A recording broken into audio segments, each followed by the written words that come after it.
Hoy vamos a hablar de la otra parte de la Revolución Cubana, el periodo que va después de 1968, lo que luego llamarían ellos el periodo dogmático. Ojalá que las hojas no te toquen el cuerpo cuando caigan,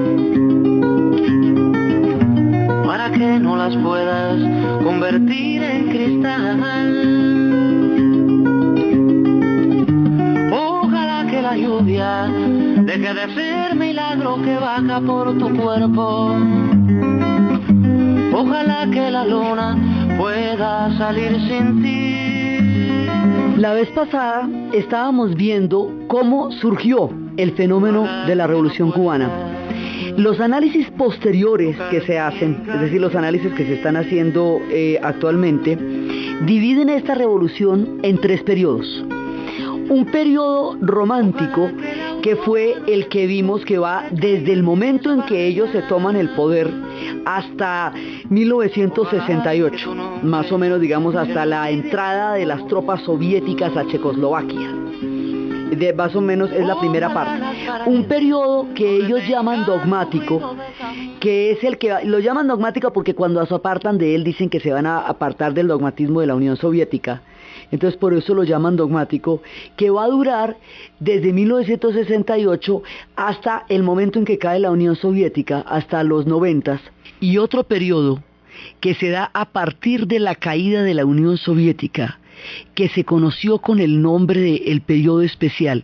El periodo especial como tal ya está pasando, ya los días más terribles han quedado atrás, y ahora, en los 50 años de la revolución, se abren un montón de perspectivas, un montón de posibilidades, con la presencia de Raúl Castro, con la manera como Fidel queda en una parte de la sombra del poder, y con todos los nuevos cambios que se pueden dar en la era de Barack Obama, vamos, ahí en este momento, y con todo el apoyo que ellos han recibido de Chávez. Entonces, estos son, digamos, es el periodo especial, y lo que está pasando ahora, que todavía no tiene nombre, porque recién está pasando ahora. Entonces resulta que la vez pasada habíamos visto todas las circunstancias históricas que confluyeron para que fuera posible este proceso. Y habíamos visto cómo le metieron toda la mecha a la zafra, y se metieron con alma, vida y sombrero literalmente a sacar esa zafra adelante, con el voluntarismo, con la idea de que el esfuerzo y la unión de todos haría posible crear los topes de producción necesarios para que tuviera una relativa autonomía a nivel económico en la isla. Pero eso no se logró, y eso no se va a lograr porque resulta que en ese momento no existen las condiciones de infraestructura para que todo ese esfuerzo gigantesco que se hace a nivel de cortar la zafra se traduzca en que eso se pueda moler, en que se vaya para los trapiches, que se convierta en azúcar y que saquen las cuotas de producción que necesitaban. Entonces, al no verse suficientemente recompensado este esfuerzo con el resultado que esperaban, poco a poco van a quedar cada vez más y más comprometidos con la economía de la Unión Soviética. Cada vez más, porque la bipolaridad de la Guerra Fría hace que si usted se independiza del uno, se mete en brazos del otro, cualquiera de los dos que sea. Entonces el proceso de autonomía frente a los Estados Unidos los va a llevar a los brazos de la Unión Soviética, y un intento por tratar de no ser tan, digamos, de tener cierta autonomía, en ese momento no se puede lograr. Entonces su destino queda ligado al destino de la Unión Soviética. ¿Eso qué significa? Significa que lo que la Unión Soviética diga, Cuba lo va a tener que hacer, y que el modelo va a ser un modelo, digamos, copiado de la Unión Soviética, es decir, y particularmente de la experiencia búlgara, que es una de las experiencias más curiosas de todas las muchas experiencias del socialismo. Entonces el socialismo como bloque, algunos lo llaman el socialismo real, porque fue el único el que ha existido hasta el momento, se convierte en digamos, como en un engranaje que va armando la Unión Soviética y se va metiendo con toda la Europa oriental. Entonces se va metiendo con Polonia, con Hungría, con Checoslovaquia, con Bulgaria, con Rumania, todo lo que era la Europa oriental, que fue lo que quedó bajo la órbita soviética en las conferencias de Yalta y Potsdam, y remachado, totalmente remachado en 1948, cuando la Unión Soviética cambió muchos de los gobiernos que en ese momento había en esos países por gobiernos prosoviéticos de partido único, de regímenes comunistas, de experimentos de socialismo creados desde arriba, socialismo de Estado, porque eran impuestos por la Unión Soviética. El único que no fue un socialismo de Estado fue el de Yugoslavia, que vino desde abajo pero se independizó de ella, que fue el caso de Tito, un caso totalmente atípico. Entonces, ese engranaje que estaba montado ahí desde Yalta y remachado con el 48, va a alcanzar por la vía de todos los avatares de la historia a nuestra isla de Cuba en el Caribe. Entonces la isla de Cuba en el Caribe queda como una prolongación histórica de ese bloque económico, político, ideológico, de toda esa composición del mundo. Cuba va a quedar parte a las mismas 90 millas de Miami. Entonces, pues eso significa que ella va a tener que hacer lo que toque hacer, porque, a ver, entonces, a partir del momento en que Cuba queda inscrita dentro del eje gravitacional de la Unión Soviética va a empezar a subsidiarla. Va a empezar a existir una economía de subsidio. Una economía de subsidio significa que le van a dar precios que son precios políticos, es decir, precios favorables, para que la economía cubana se mantenga, porque es mucho más importante para la Unión Soviética la presencia ideológica, militar y política en Cuba a las mismas 90 millas de Miami, que lo que le pueda costar en inversión el subsidiar la economía cubana. Entonces, eso quiere decir que le cambian el azúcar por petróleo, que le van a cambiar los productos a Cuba por un precio que no es el que vale en el mercado, sino es el valor que tiene para la Unión Soviética utilizar a Cuba como punta de lanza frente a los Estados Unidos a 90 millas de Miami. Después de la crisis de los misiles, Cuba se convirtió en un punto álgido de la Guerra Fría, y como Berlín, como Corea del Norte, como Taiwán, es decir, esos punticos donde la Guerra Fría puede estallar y donde es mejor no meterse. Con el tratado Khrushchev-Kennedy, pues quedamos en que no la van a invadir, porque esas fueron las condiciones para retirar los misiles. Mientras retiraban los misiles y todo eso, sí se vendieron fortunas en refugios antinucleares en Estados Unidos, porque un negocio buenísimo es el miedo y la inseguridad. Con eso se hacían cualquier cantidad de refugios antinucleares recubiertos de plomo, con el cuento de la crisis de los misiles.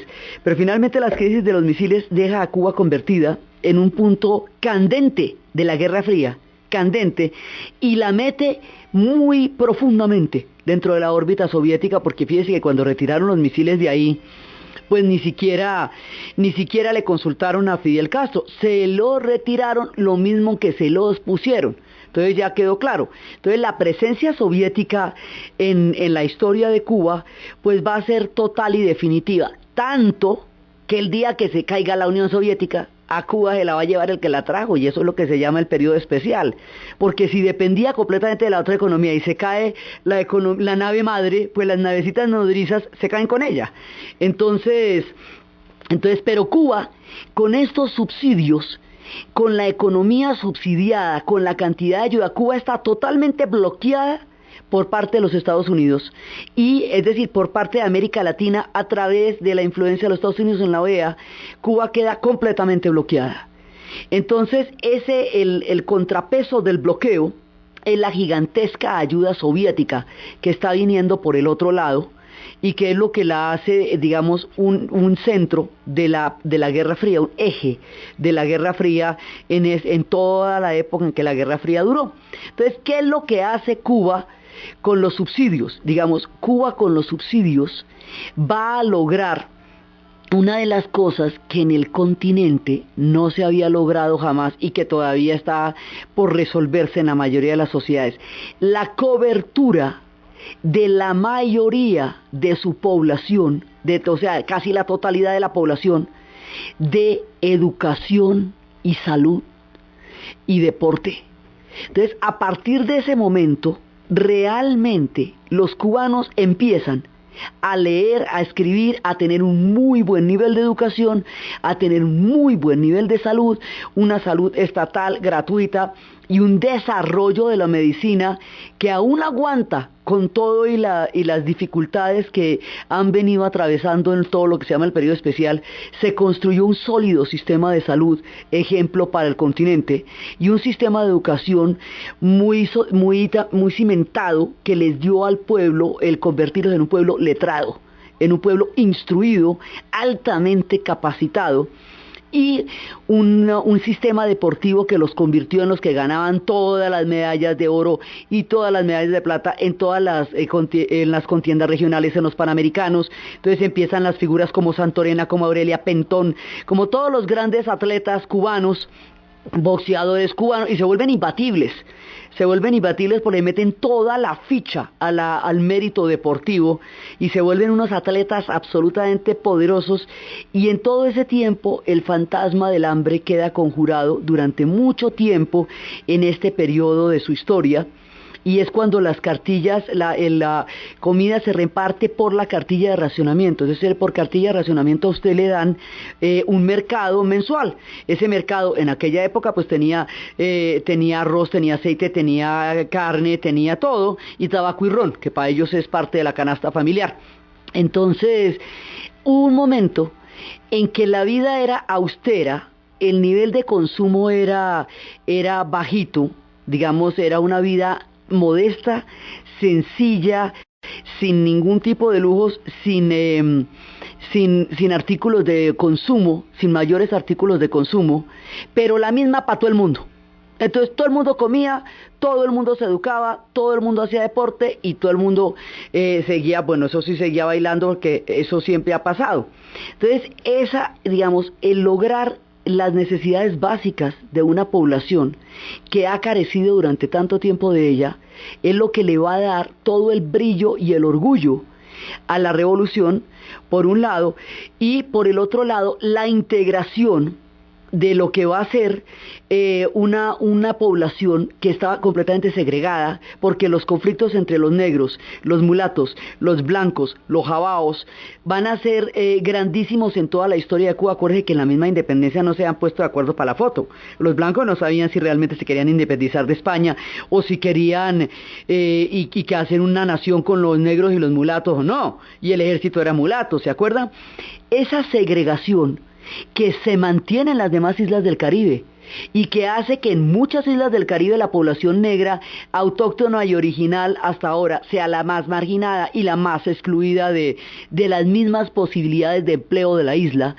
Esas condiciones se lograron superar en Cuba, y el discurso del socialismo dio una integración bastante homogénea, digamos, bastante posible a una sociedad que no había logrado resolver esos conflictos. Y acuerden que el vedado era vedado para todo el mundo, o sea, era solamente las casas de los ricos.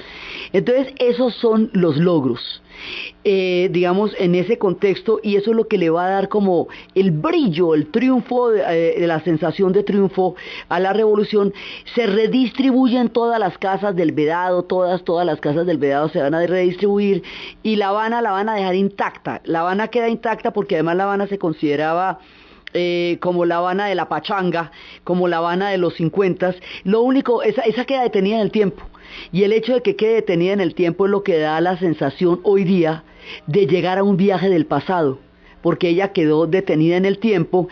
Muchas de sus hitos de la época de la pachanga van a ser vergonzantes, otros no. Por ejemplo, la presencia de Ernest Hemingway, la bodeguita del medio, cuando él decía que era Floridita, que era el daiquiri en Floridita, y que era el mojito en la bodeguita. Eso, digamos, todo eso va a mantener la mitología de la ciudad, de todos los personajes que han ido. La literatura también se va a ocupar de ella, no solo desde adentro, sino desde afuera. Graham Greene escribirá Nuestro hombre en La Habana, y se va creando una cultura alrededor de todo esto. Entonces, esta es como, digamos, la parte de mostrar, porque emplean todos los subsidios en construir una sociedad en donde exista más o menos lo mismo para todos. por el otro lado, hay líos, digamos, que van a complicar la cosa en la parte política, y es qué se hace con los disidentes. Esta revolución no ha podido encontrar una manera, digamos, viable para la disidencia. Entonces, el caso Padilla va a apartar un problema político muy serio, porque cuando empiezan a criticar la revolución en el momento en que coge el viraje soviético, lo que hacen es encarcelar a los disidentes, los meten a la cárcel, y la lista de escritores, intelectuales y poetas que han sufrido persecuciones terribles no se acaba en la actualidad, donde todavía los condenan a 20 años por criticar el régimen. Entonces, casos como el de Reinaldo Arenas son de los más dolorosos. El caso Padilla fue el primero, porque en torno al caso Padilla se dividen los intelectuales. Padilla es un escritor que critica el régimen y por eso le van a meter una sentencia carcelaria enorme. Entonces, ahí hay un problema entre los intelectuales que siguen apoyando la revolución cubana a pesar de la represión sobre los escritores, los hombres de letras, la crítica y cualquier tipo de disidencia a la revolución, y los intelectuales que por esa circunstancia se aparten de un apoyo incondicional a la revolución soviética, a la revolución cubana, y eso divide a los intelectuales y los escritores de América Latina en el momento en que en América Latina se está presentando el boom latinoamericano y toda la gran novela está dándonos a conocer en el continente. Entonces, el caso Padilla nos da, digamos, nos señala un problema no resuelto entonces, no resuelto ahora, y que se fue agravando, porque de eso hay unos testimonios muy complicados. Entonces, el problema político de no poder lidiar con ningún tipo de disidencia, y es porque eso es como la vuelta del bobo. La disidencia es por el enfoque, muchas veces la disidencia es por el enfoque muy soviético, y en el esquema soviético no hay disidencia, y en este tampoco. Entonces, en 1968, cuando la Unión Soviética mete los tanques en Checoslovaquia y aplasta un experimento que se conocería con el nombre socialismo con rostro humano, que era el experimento de Praga, lo que decía era lo siguiente: usted no puede poner a la gente en la disyuntiva de que o come o piensa, porque es muy tenaz. Entonces, o usted tiene toda la libertad para pensar lo que se le dé la gana y decirlo cuando quiera y hablar como le provoque y morirse de hambre de manera natural, como pasa en los países capitalistas, donde todo el mundo puede hablar, pero las condiciones de desigualdad son espantosas y hay gente que se muere de hambre y no todo el mundo tiene acceso a las necesidades básicas de la población. O usted tiene todo eso garantizado, pero calladita la boca. Entonces, la primavera de Praga lo que intentó hacer era un punto intermedio que dijera: no, un momentico, partamos la diferencia. Es que la libertad de expresión, la posibilidad de disidencia, no tiene por qué ser antagónica a un bienestar económico para la población. Las dos cosas deberían complementarse. Las fuerzas de seguridad, la policía debía hacer un servicio para bajar a los gaticos de los árboles, y no un grupo de seguridad tan miedoso como llegaría a ser. La prensa debería ser un órgano de información y no un órgano de propaganda. Hay una serie de puntos para tomarse el experimento del socialismo con sus propias manos y construirlo a lo checo. Eso fue lo que intentaron hacer en Checoslovaquia, y eso fue la gran reforma del socialismo hecho por socialistas que creían en el socialismo. Cuando los checos están haciendo su experimento, en ese momento los tanques de la Unión Soviética van a entrar y van a aplastar el experimento, y es cuando se reúnen todos en la plaza de San Wenceslao bajo la consigna del momento en que vaya a sonar el himno, y es cuando Havel y todos los intelectuales de la época y Dubček van a estar en la plaza, y Alexander Dubček, que es el hombre de la primavera, y es en el momento en que un estudiante que se llama Jan Polak se prende fuego en la plaza, en la mitad de la plaza de San Wenceslao, en símbolo de protesta por lo que está pasando. El momento en que la Unión Soviética aplasta el experimento de la primavera de Praga es muy grave, porque es la imposibilidad del socialismo de reformarse desde adentro. Ya habían aplastado a los húngaros en el 56 y a los berlineses en el 53. Pero este experimento, que era tan democrático, que es el que va a marcar la vida de Milan Kundera y todas sus obras, y de Milos Forman, que sale de ahí, todo eso, este experimento, al acabarlo la Unión Soviética, se acaba de una vez la posibilidad de reformarse a sí misma. Y por eso cuando ya después caiga y pasen todas las cosas, cuando ya el socialismo se derrumbe y todo, y Alexander Dubček salga de la cárcel 25 años después, dirá que esa mañana Gorbachov había dicho por la radio que la perestroika era el socialismo con rostro humano. Es decir, se la pillaron 25 años más tarde, cuando una generación había sacrificado toda su vida por eso, y ahí ya no había vuelta de hoja. El tiempo y el lugar era Praga. Entonces, en el momento en que la Unión Soviética hace eso, Cuba apoya a la Unión Soviética contra la primavera de Praga. Y entra en la misma dinámica ella también, es decir, ratifica, por un lado, la imposibilidad de disidencia, y por el otro lado tampoco tenía mucha oportunidad, porque ha quedado inscrita de una manera compleja y total en el mundo de la Unión Soviética. Una mujer se ha perdido, conocer el delirio y el polvo, se ha perdido esta bella locura, su breve cintura debajo de mí, se ha perdido mi forma de amar, se ha perdido mi huella en su mar, veo una luz que vacila y promete dejarnos a oscuras. 3 generaciones van a vivir la historia de esta revolución. Una generación que fue la que la hizo. Esa generación tiene en este momento entre 60 y 70 y 80 años, porque además ellos eran pollos cuando llegaron en ese momento a la toma del poder. Otra generación que es la que tiene alrededor entre 50 y 65 años, a esa generación es a la que pertenece Silvio Rodríguez, y durante este siguiente periodo de lo que va a ser la revolución, el que se conoce como el periodo dogmático, su música será tan característica como siempre, el mundo la va a conocer por todas partes, pero ya va a ser mucho más conceptual, mucho más poética, mucho más romántica en muchos sentidos. Digamos, la parte que es explícita de crónica de revolución, que es la primera parte de su música, ahora se va a volver una música un poco más conceptual. Se habla de muchas otras cosas, se habla de las relaciones, se habla del amor, se habla de los sueños, se habla de muchas otras cosas, y eso va a hacer también que sí, tenga tanta influencia en el continente, porque tomó muchísimos rumbos su música. Entonces, con las circunstancias de la Guerra Fría y con las circunstancias de lo que va pasando adentro, continúa el rumbo de este proceso histórico, y eso es lo que vamos a ver después de la pausa. Mientras, por un lado, el movimiento de la nueva trova cubana estaba recorriendo el mundo con Silvio Rodríguez, Pablo Milanés, Noel Nicola, Vicente Feliú. Mientras el mundo conocía sus canciones y con ellos todo el contenido de la Revolución Cubana, va a surgir un movimiento para contrarrestar un poco todo ese boom de la salsa que se está dando en Miami y Nueva York, que se llama El Son No Se Fue de Cuba. Y es como van a salir grandes soneros, grandes músicos en esta época, músicos de la talla de Iraquere, que es el que escuchamos con Dile a Catalina que se compre un guayo. Iraquere, además, no solamente lo encontramos por su gran calidad musical a nivel de la salsa y del son, sino por sus profundas incursiones en el jazz. Dile a Catalina que se compre un guayo, que la yuca se me está pasando.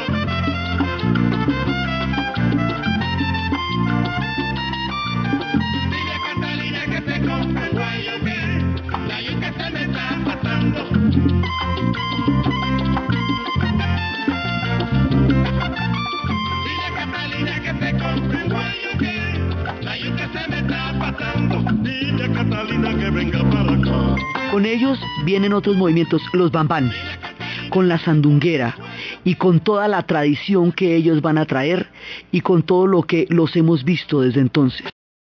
Sandunguera, se te va por encima la cintura, no te muevas más así, que te vas por encima del nivel. Sandunguera, se te va por encima la cintura, no te muevas más así, que te vas por encima del nivel. Y dicen que esa muchacha muchacha no hay quien le ponga el freno que... Otros son el Septeto Nacional, que también se queda.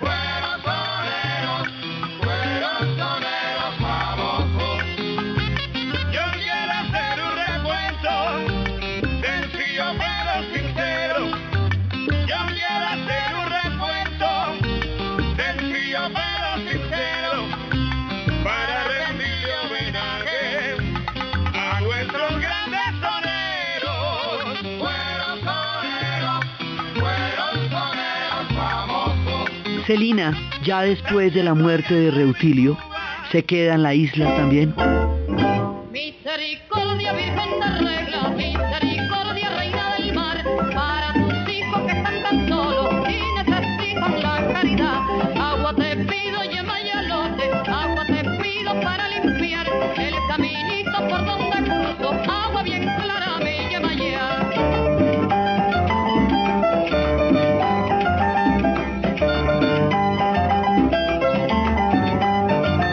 La original de Manzanillo, que va a ser otra de los grandes. Acabo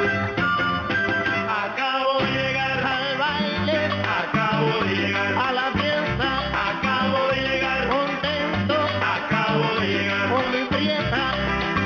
Ay, qué buena música, ay, qué buen tumbo, y porque veo la gente bailando tan apretado. Acabo de llegar al baile, acabo de llegar a la fiesta, acabo de llegar. Recientemente en la banda, y así van saliendo muchas orquestas. Mientras tanto, en Miami y en Nueva York se está dando todo el fenómeno de la Fania y la maravilla creativa de Celia Cruz, que ya no nos acompaña, pero que iluminó nuestras vidas a lo largo de toda la época en que su música estuvo con ella y ahora con nosotros en nuestros corazones. Con tres tambores bata, un quinto y un tumbador. Con tres tambores bata, un quinto y un tumbador. Sentirás primores y aprende a bailar. Entonces está también toda la gente de Miami y de Nueva York que está produciendo la música, y eso es el gran fenómeno. Y en la isla el son no se fue de Cuba. Lo que es común es que la rumba, la música y la excelente calidad de lo que ellos son capaces de producir los acompaña donde estén, sea que se queden, sea que se vayan. La música, el son sigue en Cuba y el son sigue fuera de Cuba, porque lo tienen en la sangre todos los cubanos, donde quiera que estén, para fortuna nuestra y de todo el continente. Mientras tanto, de la misma manera que en la Unión Soviética va a existir una nomenclatura, que es la encargada, unos comisarios del pueblo que son los encargados de andar vigilando quién hace y quién no hace, quién dice y quién no dice. De la misma manera el CBR va a hacer lo suyo en Cuba. Son grandes movimientos de control social que además le dan oficio a un montón de gente, porque es que hay que ponerle camello a todo el mundo aquí, del que sea. Entonces uno rema y los demás lo vigilan remando. Entonces, para poder, digamos, sistematizar este nivel de control social tan bravo que van a tener, se inventan un documento que es casi una cosa increíble, que se llama la cédula, el carnet de identidad de los cubanos. El carnet de identidad de los cubanos es una cosa que ellos tienen que tener hasta muertos. Es una cosa impresionante porque los pueden registrar a cualquier hora. Debe constar de lo siguiente.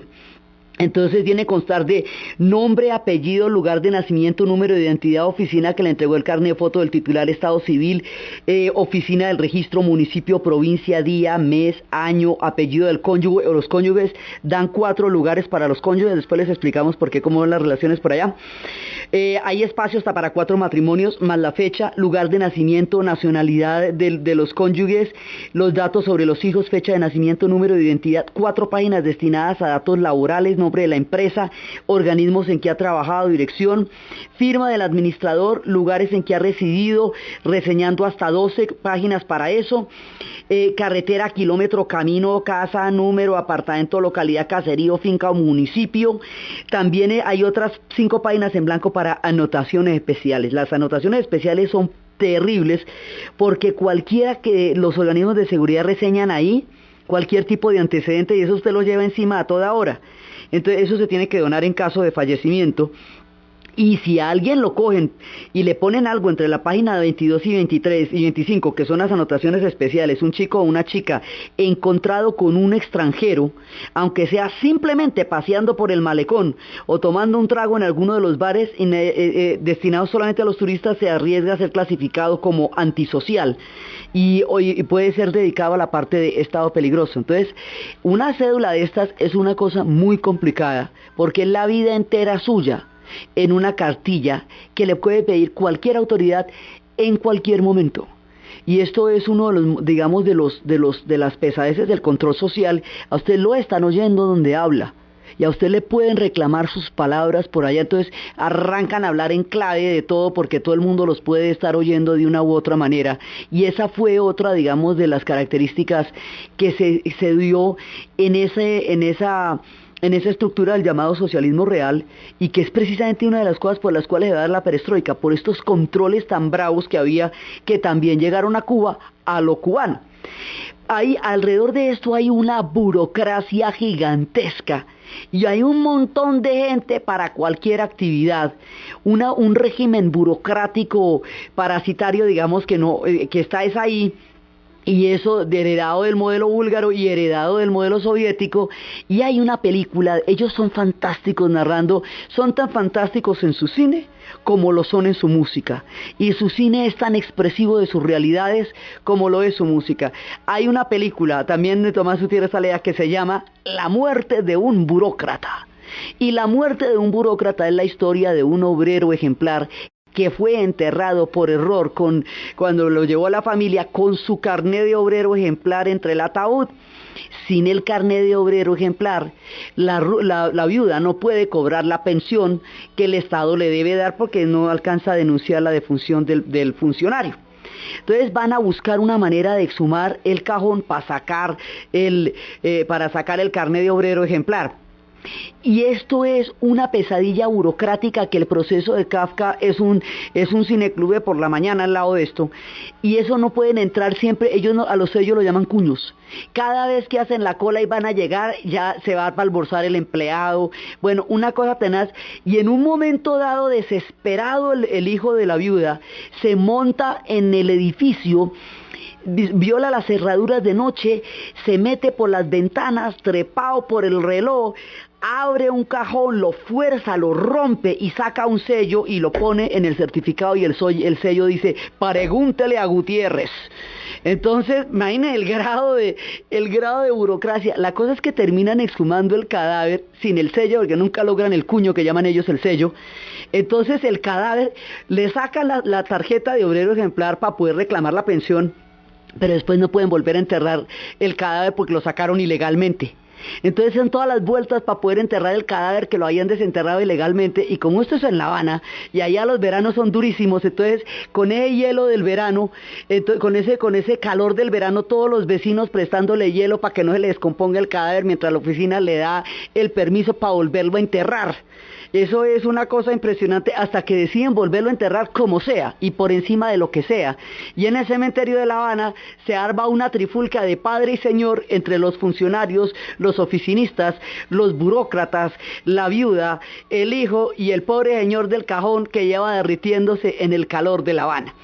Así empieza a funcionar esto, de una locura, lo que es toda la burocracia. Eso es una cosa que nos escandaliza inclusive a nosotros.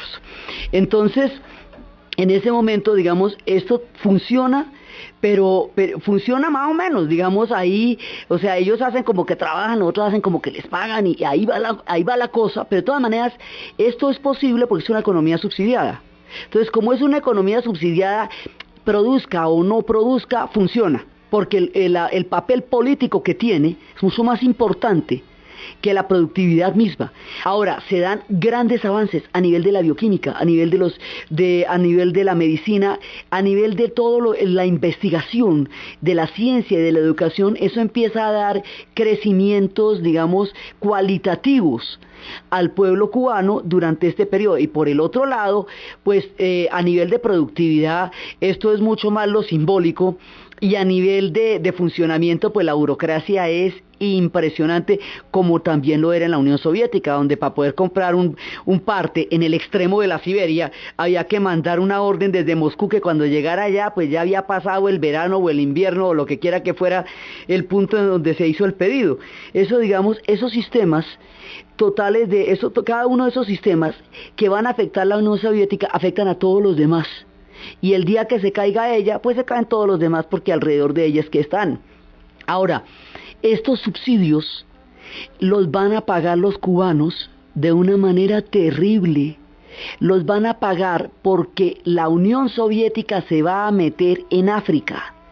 Teniendo en cuenta que en los Estados Unidos, hacia finales de la década de los 60, con todo el escándalo de Vietnam, y a comienzos de los 70 con el Watergate, no está como para andarse metiendo en diferentes lugares en ese momento, porque están en una crisis interna muy brava. Entonces la Unión Soviética aprovecha los procesos de descolonización que se van a dar sobre todo hacia los 70s, los que tienen que ver con Portugal, los últimos, los procesos que son el resultado de la revolución de los claveles, que es el retorno de Portugal a la democracia después de 30 años de tiranía, y de descolonización de Angola, Mozambique.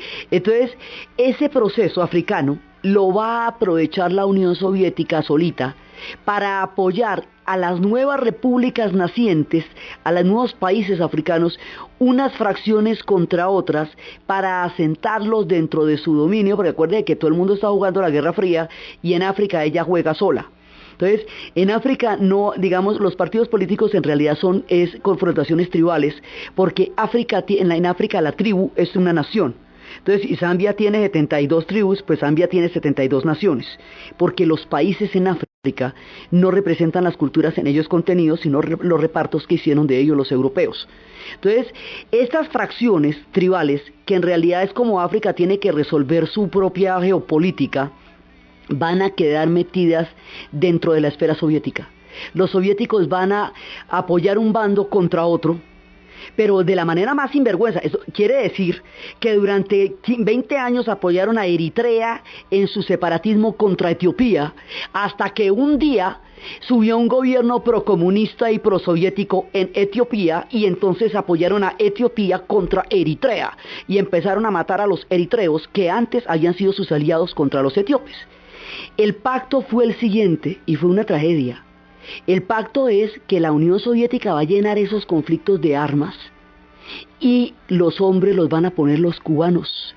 Entonces los cubanos van a ir a pelear al África, a Angola, a Mozambique, Etiopía, Somalia, Guinea-Bissau, Guinea Ecuatorial, San Tomé o Príncipe. Van a ir a todos estos lugares y van a generar van a morir, van a derramar tanto su sangre como la sangre africana, y van a llenar conflictos tribales que se resolvían con lanzas milenariamente de jóvenes guerreros que probaban su valor a punta de lanzas y de flechas, y que así se habían convertido en grandes guerreros. Esto lo van a llenar de armas automáticas, y cuando una tribu que milenariamente se ha enfrentado con lanzas se llena de armas automáticas y minas antipersonales, se desintegran, y una parte de la miseria y del horror y de la desintegración y de las hambrunas que hoy vive África, aparte de los 300 años de esclavitud, de los 200 de colonialismo europeo,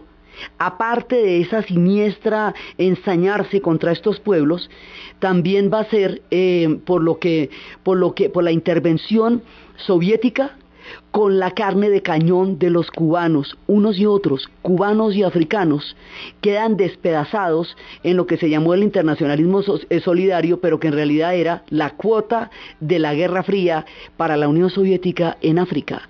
Entonces esto es digamos, así pagan ellos, así les toca pagar a ellos, una cosa que fue también la posibilidad de darle una salida de oportunidades a un montón de gente que de otra manera no lo hubiera podido tener. Tiene ganas de que la cuiden, que se pongan para ella. La Habana entera quiere ser la capital más bella de América Latina, de América Latina.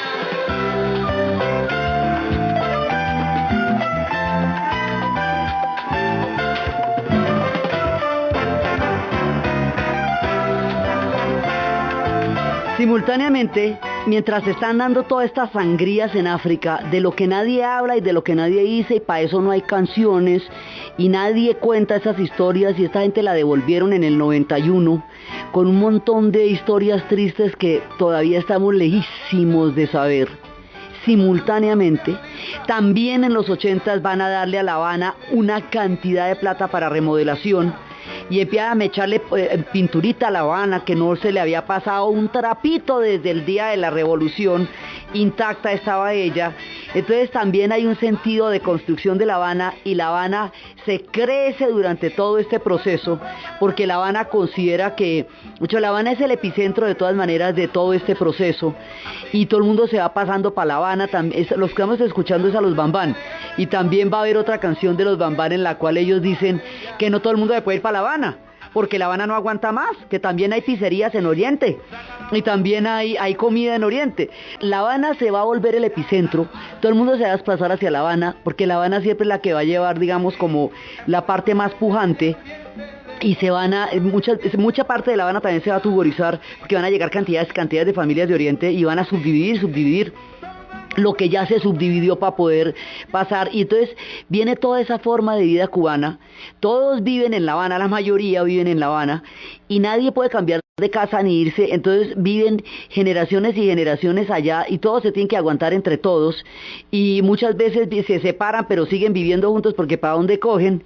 Entonces empiezan todas las historias de la vida cotidiana en La Habana, y lo que más piedra les daba con los orientales es que invadían masivamente La Habana para vivir en ella, pero decían que la ciudad más importante y más bonita de Cuba era Santiago, y entonces eso sí los mataba. Todo el conflicto entre habaneros y santiagueños, que siempre ha sido de nunca acabar.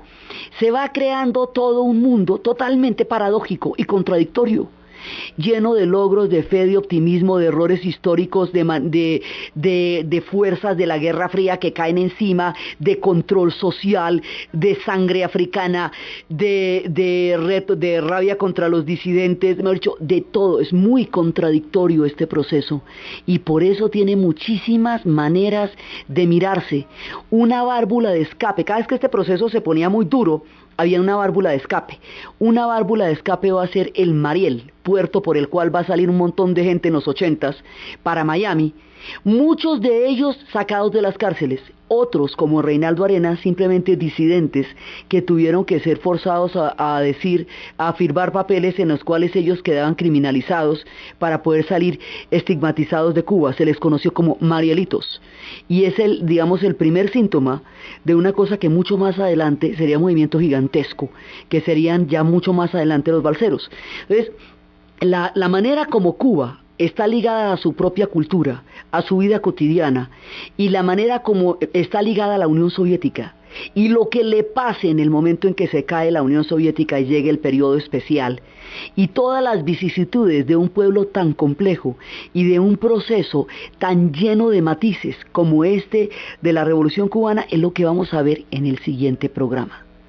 Entonces, desde los espacios de esta Habana remodelada, de la muerte del burócrata, de la medicina, del deporte, de los logros, de las contradicciones, del control social, de toda la cantidad de diferentes espectros que cubren este proceso interno y externo de Cuba, en la narración Diana Uribe, en la producción Ernesto Díaz, y para ustedes, feliz fin de semana.